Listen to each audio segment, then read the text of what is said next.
पाकिस्तान को इस वक्त डॉलर्स की शदीद ज़रूरत है और बैरूनी अदायगियों के दबाव के बायस हुकूमत बरामदात बढ़ाने को माशी इस्तेहकाम की बुनियादी शर्त करार दे रही है। हुकूमत ने पाकिस्तान की बरामदात को 100 अरब डॉलर तक ले जाने का हदफ मुकर्रर किया है, लेकिन सवाल ये है कि क्या मौजूदा हालात में ये हदफ अमली तौर पर हासिल किया जा सकता है। माली साल 2025-26 में पाकिस्तान की अशिया की बरामदात तकरीबन 30.1 अरब डॉलर रही, जबकि दरामदात 69.8 अरब डॉलर तक पहुँच गयी। दूसरी जानिब तरसीलात ज़र रिकॉर्ड 41.6 अरब डॉलर रही, जिन्होंने बैरूनी खाते पर दबाव कम करने में अहम किरदार अदा किया। ताहम माहिरीन के मुताबिक तरसीलात ज़र को बरामदात का मुस्तकिल मुतबादिल नहीं समझा जा सकता। माहिरीन का कहना है कि 100 अरब डॉलर की बरामदात के लिए पाकिस्तान को मौजूदा सनती मसाइल पर काबू पाना होगा। महंगी बिजली, बुलंद टैक्सेस, महंगी फाइनेंसिंग, खाम माल की लागत और पॉलिसियों में अदम तसलसल पाकिस्तानी सनत की आलमी मुसाबकत को मुतासिर कर रहे हैं। बाद सनतों के लिए मकामी मार्केट में माल फरोख्त करने बरामद करने के मुकाबले में ज्यादा मुनाफे बख्श है। माहिरीन के मुताबिक सिर्फ टेक्सटाइल पर इन्हिसार काफी नहीं, IT,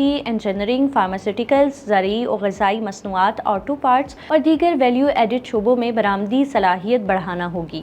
यानी 100 अरब डॉलर का हदफ नामुमकिन नहीं है, लेकिन इसके लिए ऐलानात नहीं बल्कि मुस्तकिल पॉलिसी, कम पैदावारी लागत, सनती मुसाबकत और तवील मुद्दती इस्लाहात दरकार हैं। इस खबर की मज़ीद अपडेट के लिए विजिट कीजिए vnews.pk।